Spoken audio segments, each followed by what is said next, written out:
Okay, hey everybody. Thanks for hopping on to our team call for December. Before we get started into the real content of this evening, I wanted to just share a couple of reminders. So anybody watching the recording, hopefully you watch this soon. But we have just a few days left of the dollar enrollment. So make sure that you're using that as a follow-up tool, especially with anybody that you have in the sampling event that's happening on Thursday. So that's a Facebook Messenger chat event. It's going to be all day long. And we were inviting people to it last week and sending samples to them. But if you have anybody who has tried a sample in the past, or anybody who just wants more information, or anyone who might like to try a sample and you haven't sent them one yet, feel free to add them in there and just let them know they might get their sample later.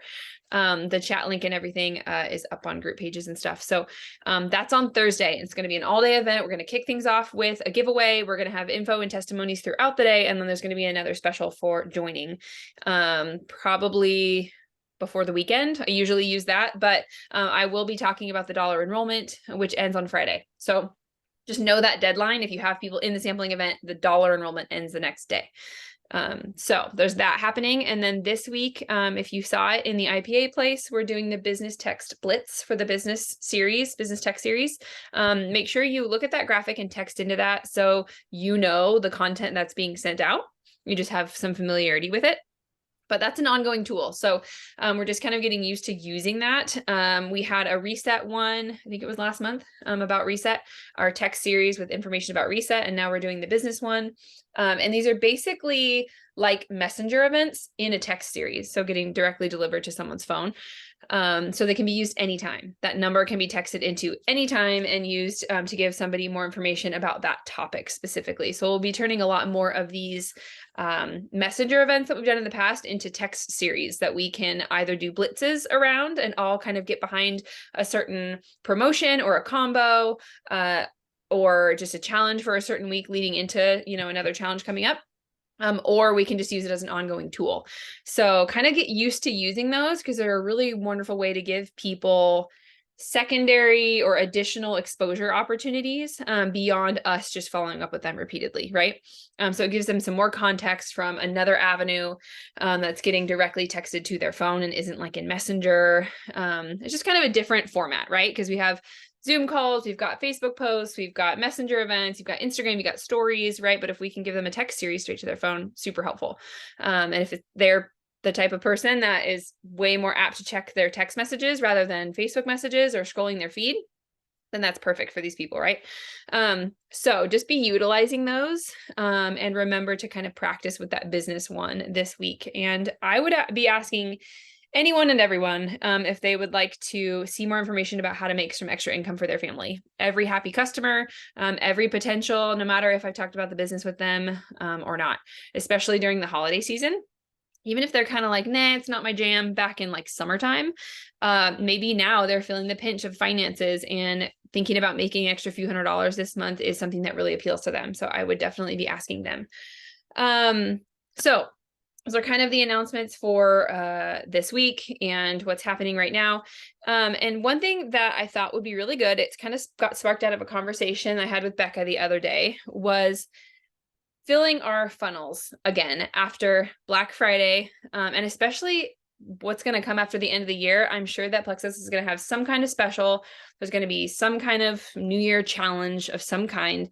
And so we're going to be going through all of these potentials and all the people that we've been talking to.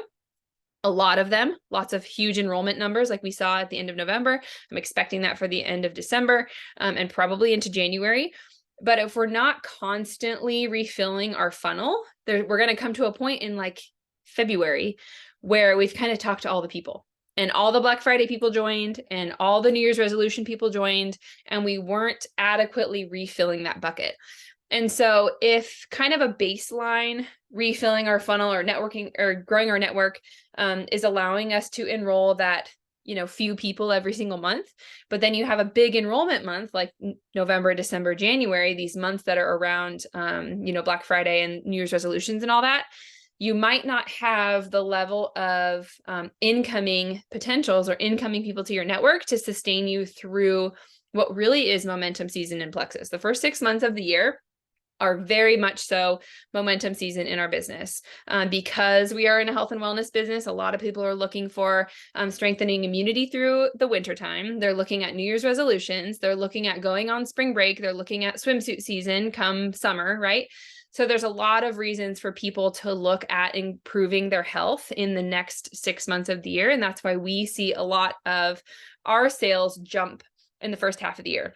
And I think I was talking to Ruby about this the other day. It's very normal for us to see higher sales in the front half of the year and have those sales dip a little bit on the back end as people go on summer vacation and as people, put their kids in school and get into, buying Christmas presents and all that. That's really normal. And so the higher you can bring your team organizational points the front half of the year, the higher you'll be able to sustain on the back half of the year. So to do that, we need people, right? So we need to be talking to people. We need to be finding folks. We need to be finding our ideal customers. We need to be engaging with them. We need to be building our network with those people so that we can keep these high enrollment numbers. You can help find your next leader. You can help your team duplicate and share with their friends and family, right? Because we're going to be pretty close to tapping out some of that as we are getting into the thick of this momentum season. So we're going to chat for a little bit to start this call about different ways to grow your network. And I know that for the past several years in Plexus, I really got behind using Facebook interest groups. That was something that was my bread and butter and still kind of is for several years in Plexus. Honestly, the way I feel is like, if it ain't broke, don't fix it. Like, I still do it and I still get people and I still find them and they're still enrolling. So I still use them that way. But I feel like I have shared kind of what I've done in the past. And so I'd love Becca to share a little bit about what she's doing. And as it relates to growing her network with interest groups, to kind of share how it's working for her right now. Hello, everyone. Hello. Yeah, I've been using interest groups for a super long time too. I was trying to think like when I started doing that. I think it was like within the first year of my business, because I remember joining a lot of teaching ones at that point. And so over the years, I've looked for different interest groups based on what's relevant to my life now. For example, due date groups have been relevant, or like just like mom groups mostly right now. And I started using those when I kind of felt like I had tapped out like my warm market. So I didn't have Facebook when I got started. So I was adding these new friends, and they were, like old neighbors, old coworkers, people I went to high school with, college with. And then I kind of reached a point where I didn't really know who else to add. And so those interest groups came in handy. I was in one that was like fitness for teachers or something. I added so many people from that group because it was already a group full of people with a health oriented mindset. They were already interested in becoming a healthier version of themselves.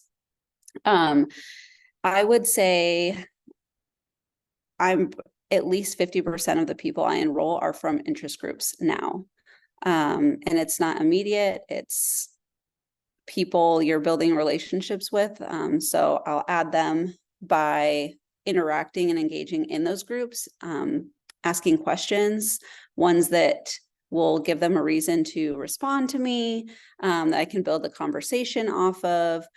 And then I'll add them. Sometimes they accept it, sometimes they don't. I would say more often than not, they do. Especially when you ask questions like, is anybody else having a home birth or something? And they're like, oh, here's somebody like-minded. And, you have something to connect on like that. And then from there, just building that relationship. I actually have 3 or 4 people from my recent due date group that are doing the sampling event. And so those have been like relationships that I'm forming over the last several months. It's not, immediate, but it's a way to connect with a lot of people that you already have something in common with. Trying to think of what else. to add there, but yeah, it'd be interesting to go through my friends list because I have a huge chunk of people that are from interest groups. Yeah, definitely. I felt that way as well. I think when I went about probably gold or senior gold, I really, really felt like I had truly like asked everybody in my warm market. I was like, I have talked to all of my family members. Like I've messaged my extended cousins. I've talked to my old college buddies. Like I was of the days when we would literally just print off our Facebook friends list and it was like 700 people at the time or whatever. And you just went like, check, check, check, message, message, you know what I mean? Like I literally did that. And so once you do that, you're like, well, I've literally talked to all the people. And so interest groups really did help me engage with people that are complete strangers online, but I know have some shared interests so that we can build that relationship like Becca was talking about. And I'm so glad you said it's not immediate. It's like this dance that goes back and forth, right? And you engage it, engage it, engage. And so over the course of like 3 to 6 months, that's the timeline of them sort of learning, okay, do I want what she has to offer? Is this person someone I trust? You know, am I interested in her content? You know, all of those things. And so I'm glad you mentioned that because I think sometimes we make a new friend and then we want to reach out to them like next week ask if they want to check out Plexus, and it's like they haven't really had a lot of time to understand who you are, what you're about, why they should trust you, why is Plexus valuable to them, that kind of thing. So understanding that the work we do now might pay off in like February or March, and so that's why it's so important to be filling that funnel constantly. And in some seasons, like after a really high enrollment month, it might feel like you're adding all these friends and you're engaging all these people and like nobody's joining yet. And it's okay. Like it's okay. Everybody goes through that, right? You have to refill the bucket of people. So thank you for sharing so much about interest groups. That has been something that's really worked for me, and something I'm trying to do better at that Erica is an absolute rock star at is growing her network on Instagram. And it's a different process. But similarly, you're looking for like-minded people and you're looking at different accounts or organizations or, local events or certain hashtags or whatever. So I'd love Erica to share a little bit about how she has been growing her network on Instagram. Thanks. Yes, my Instagram has been an interesting journey. I actually don't really I have never searched a hashtag. I don't think ever. Um, and that's probably a bad thing. I should be using hashtags, but it is not in my like normal routine yet.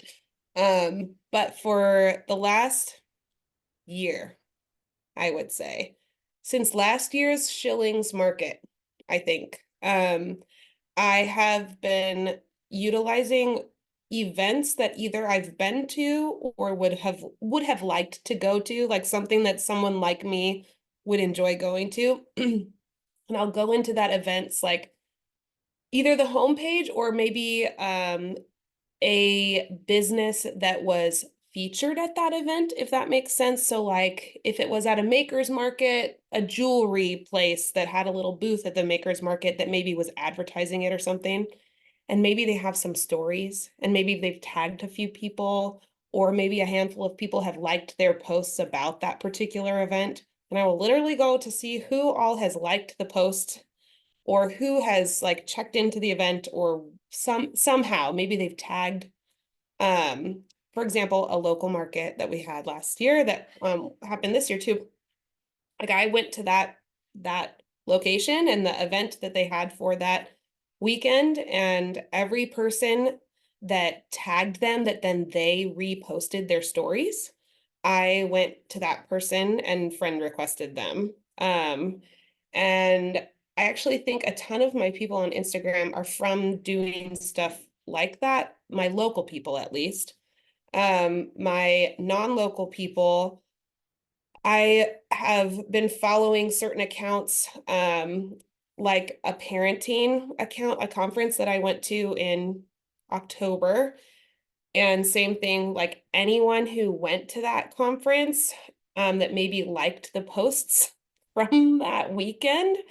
Over that weekend, I wasn't really working my normal Plexus day, but what I was doing was like friend requesting all of the people, or I would comment on the people's comments on the post for the event or whatever and try to like build a relationship there. So it's like instead of an interest group, it was more like using an event as if it was an interest group and engaging within that event, and developing a network through that.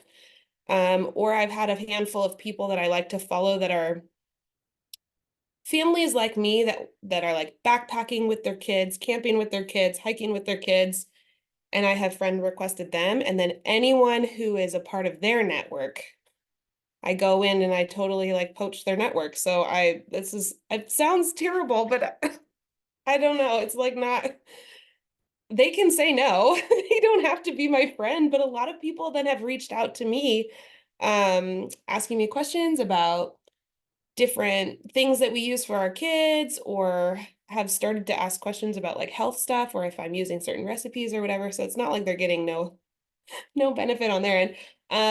But I've been, yeah, anyone that's friends with those people that I feel like are like-minded, because if they are like me, they're a family that is is interested in adventuring, who are interested in healthy living, active living with their kids. And so it's just like a little bit bigger way for me to network than just in my local area, which I felt like I needed. I needed more people, not just in Central Oregon. So that has been super fun. A lot of people in Washington, a lot of people in Idaho, some Canadians, some people from Utah, some people from the East Coast, and that's been super fun. So it's like, and I feel like these people are my friends now, so it doesn't feel weird anymore. But at first it felt a little bit like friend, friend, friend, friend, friend, friend, friend. And then go engage on those accounts, because then you can, filter your friends list and then go engage on those accounts and become their friend. It's so fun. I love it. Absolutely. I'm glad you phrased it that way. It's like you're treating accounts and events like mini interest groups, right? So you're like engaging within their content, and looking at who I actually like extra love that is you can see who's actually actively engaging with other people's content, like who's actively engaging with stuff on Instagram, like the people who are liking, the people who are commenting, the people who are putting stuff in stories, the people who are tagging these people, like those folks are active on the social media platform, right? So like that's even like one step above just like a random Susie Q in an interest group, right? So I actually like love that ability to be like, oh, they're active in here, or on this post or whatever. And you kind of alluded to this, but providing content that is valuable to them is so important, so that they feel like they're getting something out of it. And you're not just like some random Joe Schmo selling Plexus trying to friend them on Instagram or Facebook, right? And one thing to think about that, if it is, your personal interests and hobbies, or if it is a local event you're a part of, or if it's something happening in your life, or, whatever the outlet is that you're seeking to use as your interest group or source to build your network, think about the topic of that, right? There's a reason why you're going there. You have some vested interest in whatever that is. Whether it is like a local event or a certain topic, or an interest or a hobby or something, right? So think about why you're going there, and know that all the people that are going to come from that are enjoying and engaging with content related to that topic, right? So if they're going to be wanting to engage with you, you should be sure that you are sharing some type of information related to that topic, right? Maybe not 1,000% of the time, but sometimes they would expect to see content along the lines of whatever that interest group or event or account was about, right? So, because I think that's sometimes where we can get in trouble a little bit, is like we go to places that we find interest in, but then we forget to share content about that thing. And there are so many different camps of like the whole niching down thing. And I know like on Facebook, you don't do this as much, but on Instagram, we might do this a little bit more, or at least simplify to like 2 or 3 different topics. Whereas Facebook is more like where people show their families and things. But I think still stick with like 3 to 5 things maximum. If you're sort of all over the place, people don't really know what to expect, right? And they might not see value in every single piece of content. But the more value we can offer in our content more consistently, the more people are going to want to build a relationship with us, engage with our content, find trust in who we are, understand who we're about, and they'll see more of our content, right? So if they're spending more time engaging with our content or just viewing our content, like flipping through our photos or watching your video or reading your caption, the longer they spend actually viewing or engaging with that, the more often they're going to start seeing your content in general. That's sort of how the algorithm works anyway. So it's important to keep engaging with them. You know, what Erica was saying is like, once they're in your network, continue to engage with them, as we all do as a part of our Plexus Day. But if you're doing, like, I would recommend this time of year, do a huge batch of getting new people in your network, on your social feeds. Do huge batches of engagement with those people. Maybe spend some time batching some really valuable content, because social media is so busy during the holidays. There are sales on sales on sales, and like weight loss this and healthy that, and boost your immunity over here, and buy my clothes over here, buy my jewelry over here. Like there's all this stuff because people are consuming a lot this time of year for all sorts of things. So if we can, you know, batch create some super valuable content, or even repurpose valuable content from the past, like look at what did really well in the past and what had a lot of likes and comments, and sort of see what we might be able to repurpose or reuse or even repost because it performed really well. Use that because your network clearly wants that type of information, finds value in that information, or wants to contribute to the conversation in some way, right? So really get behind massively growing your network right now, massively batching engagements, really batching some content. And after we've sort of done that for a while and built those relationships, and or at least planted seeds in those relationships, right? So we're getting visibility on their feeds. They're starting to know who we are. There's some familiarity there. Maybe it's been a couple of months.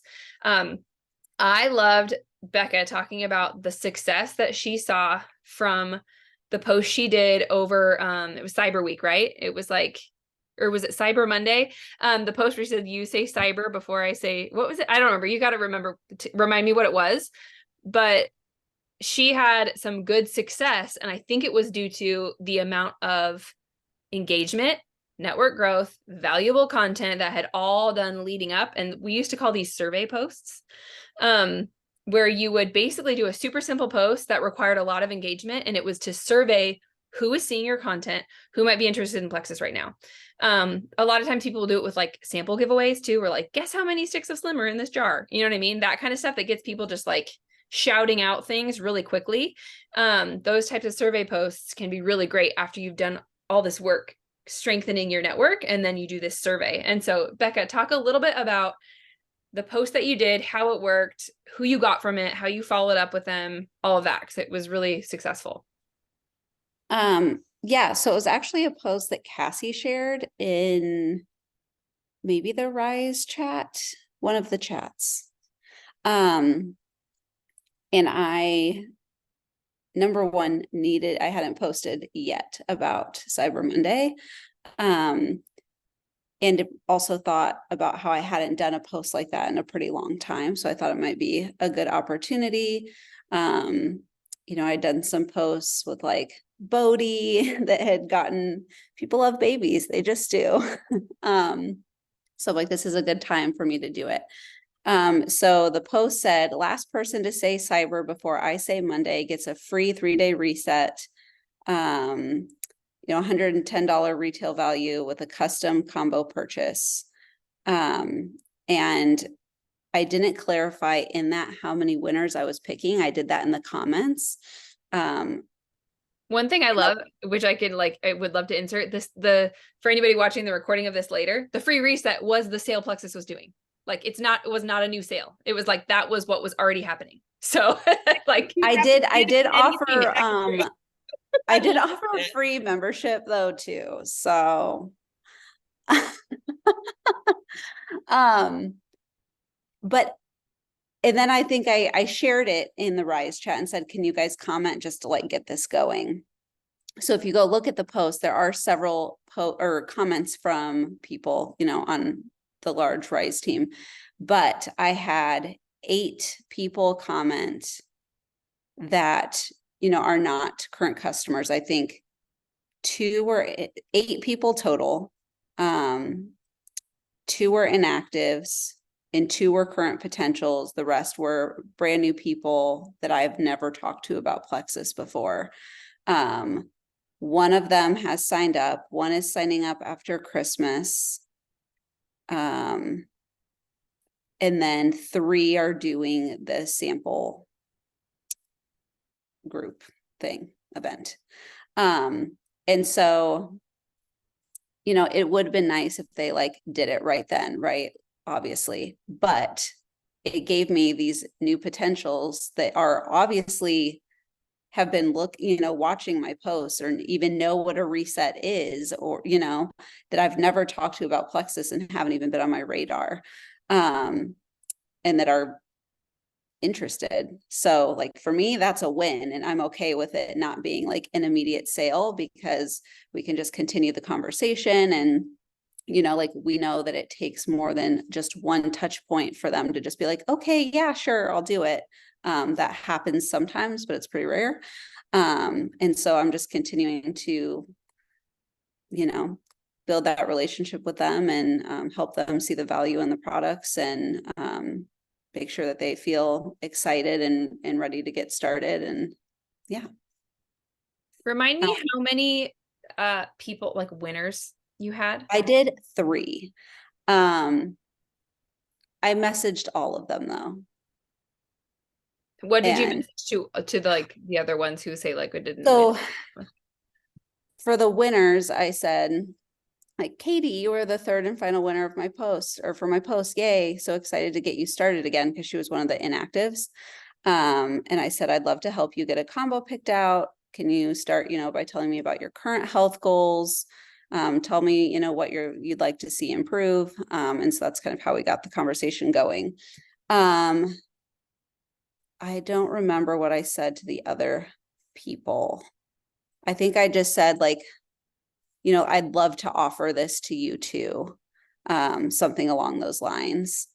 And, they were all about it. But I did the post at a time where I could kind of monitor it, right? Because you want to see who's commenting and be ready to like pounce when it's somebody who is like not on our team. So I'm like, oh, I don't even know who this person is. Yes, you're a winner.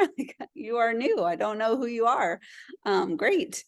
So I had to just monitor it, and I could have probably done 5 winners, but you just never know, how many people are going to comment on it. I love that you didn't say how many winners. So like it could have kept going forever. You know what I mean? How many days did it go on? Wasn't it like a couple days? It was just a couple, but it just like it took off really quickly. Yeah. And I think the timing of that was perfect. You hadn't done a post like that in a while. If you do them all the time, like don't do those every single week, right? But it's like when you have weeks and months of growing your network, nurturing your network, offering content people want to engage with. I'm not saying everybody go have a baby, but that worked, right? Like noticing like this was a very highly trafficked post, and reflecting on that, doing, more content relating to that. Because I don't know if I feel this way, Becca. I feel like your content is really good, like really well written and like easy to read, and you have wonderful photos. Like I enjoy seeing your content anyway. Like even if I like, didn't know who you were, I'm like, this girl, I'm like holding a headband. Sorry if I'm like, this was bothering my head, so I'm waving it around.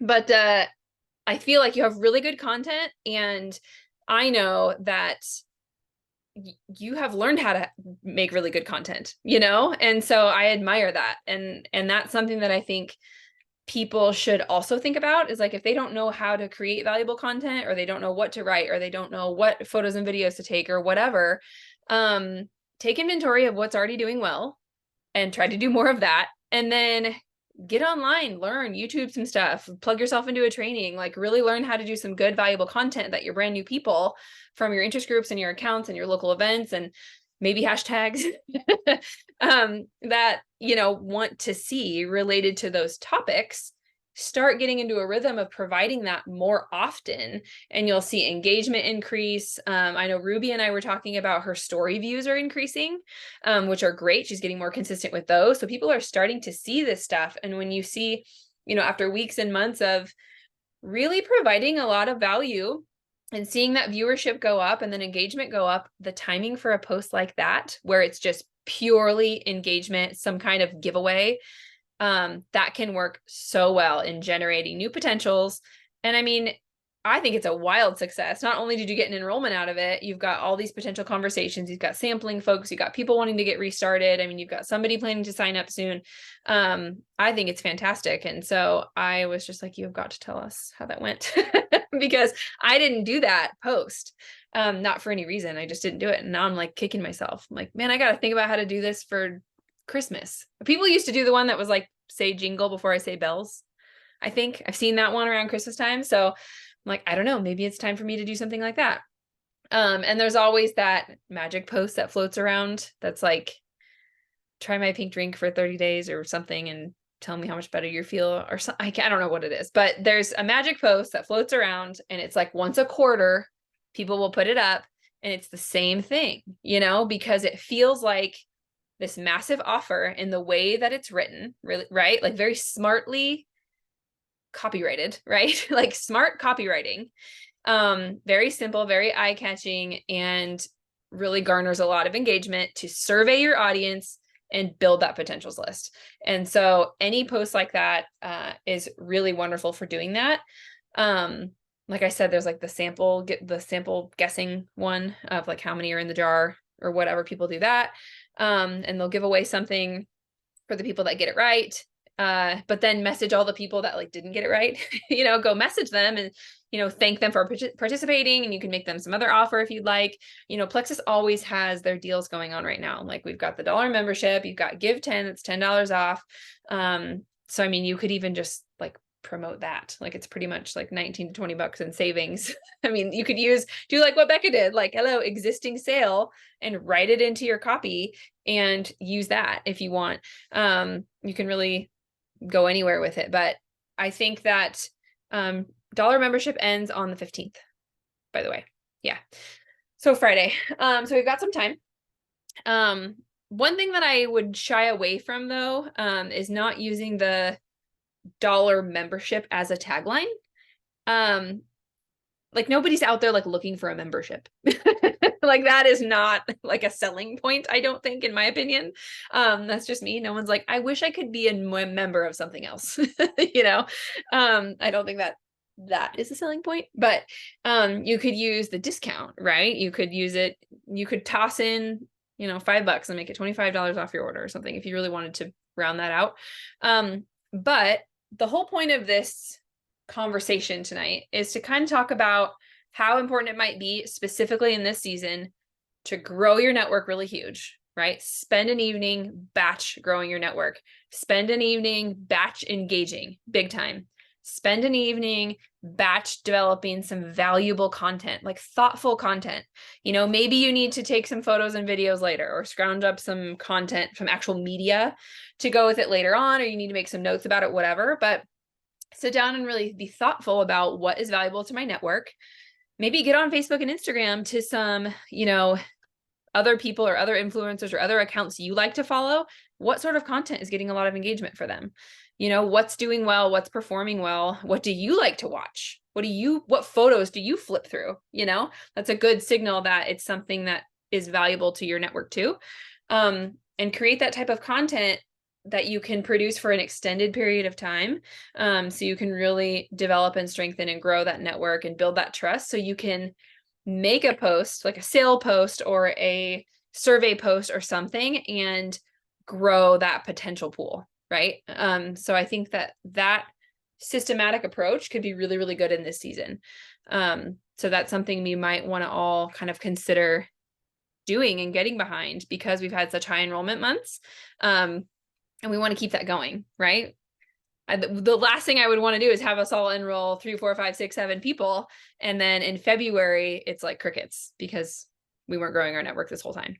When really, as we know, the people are out there. The people are out there and the people want this. It's our job to go find them and present them with the opportunity or the invitation. So yeah, that is all I had for this evening. Are there any other things that you guys wanted to add, Becca or Erica, or notes or things for anybody who might watch this? Or I was just gonna say that content wise, I think when I think back to when I first started, it's so easy to look at other people's content and like think like, man, like I wish I could write content like that. I copied and pasted probably every post for the first year of my business. Not even joking. Like I don't recall writing my own. So that it's just a process. It's not overnight. What do they say? Don't compare somebody's chapter 20 to your chapter 1 or whatever that saying is. But yeah, I copied and pasted every post for a very long time and it still worked. yeah, I mean, I still do that sometimes. I mean, a lot of the time, let's be honest. I'm like, oh, that sounds fantastic. Even I think it might have been Ruby I was talking to. I was like, even some personal posts from people. I'm like, I love the way that she wrote that. Yeah, You know, and like, my thing is I shy away because I get so scared that somebody's gonna be like, you copied my stuff. So I'm still like so scared to do it. oh my gosh, do it all the time. All the time. Especially if Nobody it's in the cares. same network. Like if Allie copied my exact same stuff or Becca copied my exact same stuff, it is a little weird because we have a lot of overlap. So someone could totally tell. Yeah. Because we do have a lot of overlap. Especially if it was like We- in close pick timing up. wise, you know, You like if it was like a week later, obviously it would never do that. But if it's like 9 months later, I mean, maybe, I don't know. I've never haven't done it, but Becca, what was that? A couple weeks ago, I was like, hey, cool post, Becca. Because it was a post that I had written, I don't know, last year or like I didn't 18 even remember that was yours. And I then knew it I- wasn't mine, I but did like a couple edits and I was like, actually, I like the edits. It's really nice. Like, right? thanks, It's fantastic. yes. And the 'Cause best I- thing, you know, yeah, I think go ahead. Anybody like, especially a Plexus person who might not have your same network at all, like absolutely, we share everything in Plexus, like everything. We share a lot of things with each other, like post wise and content wise and all of that. Like nobody, if you're ever in doubt, I always make sure that I will like comment or interact with their things to just kind of like bump it a little bit before I just like directly copy it. Like I just try to do that out of goodwill. Like if I'm going to use it, might as well be like, here's a little bump comment, you know what I mean? Like I do that even with Yeah. like other jewels and stuff. I'm just like, you know, they do that, we do that to each other. But man, what was I going to say? Oh, when you have been sharing for so long, then you can look at your memories and be like, oh, last year today I shared this amazing post, and so you can share it again with a different picture and nobody remembers. So I would even argue you could scroll back probably 3 or 4 months and nobody would remember what you posted. I would probably bet that that would be the case. You can go back. Sometimes if I post, this is actually another quirky thing that I do. Sometimes if I feel like I've written a really good post or like found a new one and I post it, I will save it. Like right after I post it, I'll save it to my Facebook like saved list so I can use it again later. Like I'm like, I loved that one. Like I feel like I wrote this post really well. And so then I'll go save it. And I've got my saved list categorized. So I've got like triplex posts or kids posts or, you know, motherhood posts or weight loss posts, before and afters. Like I've got categories for everything. So I'm constantly saving posts that way as well. So I always have this big, huge bank of things to that pull would from. be that's a good idea for posts that do really well. Like if you notice one of your posts just like gets a lot of interaction or something, just to immediately save it. Yeah, that's true. Yeah, I'm gonna Thought do about it that way. Mhm. Or Yeah. even if you think it's really good and it didn't get a lot of interaction. Because like last week, was it last week? I posted a few things that I was like, why has there not even been a single interaction? It was really weird. That is very uncommon. And it was like my algorithm was going through a reset. It was so weird. I had had so much interaction for so long, and then all of the sudden, like 3 posts in a row were nothing. It was the weirdest thing. And I had taken like a couple days, like I didn't do anything over the weekend when we were in Portland. And then like the Monday, Tuesday, Wednesday, it was like Facebook forgot I existed. It was the weirdest thing. I was like, hey, those were pretty good posts. Come on, like, Hey, I'm still here. yeah. but I wonder if I posted that same post next week, what would happen? And I really do think there would be a lot more engagement on it. It was like a weird, so even if it I mean, doesn't do well, if you're totally. I've even been guilty of like, if that happens to me, then I will save it and 2 days later, like post it again, like delete it. Like, yeah, delete it, repost it, or at a better time. And I know, I think we've all talked about this before probably, but like noticing what times do really well for your network. If like Ruby, your people who are like getting up super early and working long hours, like super early in the morning and late at night might be like your jam for your people to see your content, right? Yep. But for me, like it's like a lot of times it's dinner time or like waiting in the school pickup line. Like those times of day actually give me much more engagement than anything else. Sometimes late at night, kind of depending, but early morning posts, early morning, mid-morning, even lunchtime are garbage for me personally. And I don't know why I keep posting things at like 10 a.m. thinking that today is the day that it's going to get engagement. I keep like doing that. It's total failure. Like, oh my gosh, learn, Allie, learn. So anyway, yeah, learn when is a good time to post for your network and really start to understand what might be valuable content to them. And try to be more consistent with posting those things. I think like I'm preaching to the choir here. I need to do this too. I think, I don't know who said it in Plexus, but sometimes we have to slow down to speed up, right?